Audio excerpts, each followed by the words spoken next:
ಕೊನೆಗೂ ಸೋನಂ ವಾಂಗ್ಚುಕ್ 26 ದಿನಗಳ ಉಪವಾಸ ಅಂತ್ಯವಾಗಿದೆ.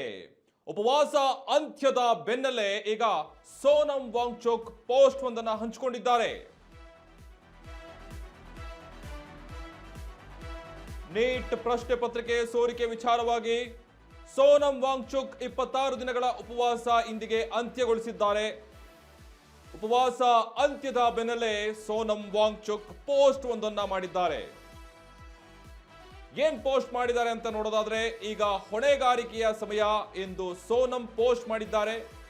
ವಿದ್ಯಾರ್ಥಿಗಳ ಮೇಲೆ ಕ್ರಮ ಕೈಗೊಳ್ಳದಂತೆ ಕೇಂದ್ರ ಭರವಸೆ ನೀಡಿರೋದ್ರಿಂದಾಗಿ ಈಗ ಸರ್ಕಾರ ಲಿಖಿತ ಭರವಸೆಯ ಹಿನ್ನೆಲೆ ಧರಣಿಯನ್ನ ಅಂತ್ಯಗೊಳಿಸುತ್ತಿದ್ದೇನೆ ಅಂತ ಹೇಳಿ, ಹಾಗೂ ಸಚಿವ ಸ್ಥಾನಕ್ಕೆ ಧರ್ಮೇಂದ್ರ ಪ್ರಧಾನ್ ರಾಜೀನಾಮೆ ನೀಡಲಿ. ಸಾಮಾಜಿಕ ಜಾಲತಾಣದಲ್ಲಿ ಸೋನಂ ವಾಂಗ್ಚುಕ್ ಪೋಸ್ಟ್ ಮಾಡಿದ್ದಾರೆ. ಈ ರೀತಿಯಾದಂತಹ ಪೋಸ್ಟ್ ಮಾಡುವ ಮುಖಾಂತರ ಸೋನಂ ವಾಂಗ್ಚುಕ್ ಅವರು 26 ದಿನಗಳ ಉಪವಾಸವನ್ನ ಅಂತ್ಯಗೊಳಿಸಿದ್ದಾರೆ. ಮೌನಯುತ ಪ್ರತಿಭಟನೆ ನಡೆಸ್ತಾ ಇದ್ರು.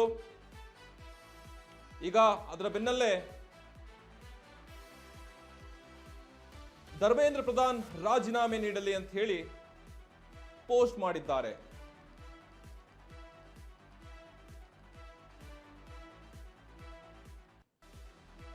ನೋಡಿ, 26 ದಿನಗಳ ನಿರಂತರ ಈ ಉಪವಾಸದಲ್ಲಿ, ಈ ಧರಣಿಯಲ್ಲಿ ಕೂತಿರುವಾಗ ಬಹಳಷ್ಟು ದಿನಗಳನ್ನು ನೋಡಿದ್ರು ಅವರು, ಬಹಳಷ್ಟು ಸಮಯಗಳನ್ನು ನೋಡಿದ್ರು.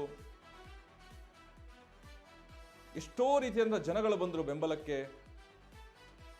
ಆದರೆ ಈಗ ಕೇಂದ್ರ ಸರ್ಕಾರದ ಒಂದು ಮಾಹಿತಿಯ ಆಧಾರದ ಮೇಲೆ, ಅವರ ಒಂದು ಲಿಖಿತ ರೂಪದ ಆಧಾರದ ಮೇಲೆ ಎಂಡ್ ಆಫ್ ಹಂಗರ್ ಅನ್ನುವಂಥದ್ದು ಈಗ ಮುಗಿಸಿದ್ದಾರೆ. ಸೊ ಹಾಗಾಗಿ ಮತ್ತೆ ಬಂಧಿಸಿರುವಂತಹ ವಿದ್ಯಾರ್ಥಿಗಳನ್ನು ಕ್ರಮ ಕೈಗೊಳ್ಳಬಾರ್ದು ಅವ್ರ ಮೇಲೆ ಅಂತ ಹೇಳಿ ಕೇಂದ್ರ ಭರವಸೆಯನ್ನು ಕೊಟ್ಟಿರೋದ್ರಿಂದಾಗಿ ಸರ್ಕಾರ ಲಿಖಿತ ರೂಪದಲ್ಲಿ ಭರವಸೆಯನ್ನು ನೀಡಿರುವಂತಹ ಹಿನ್ನೆಲೆಯಲ್ಲಿ ಧರಣಿಯನ್ನ ಅಂತ್ಯಗೊಳಿಸಿದ್ದಾರೆ.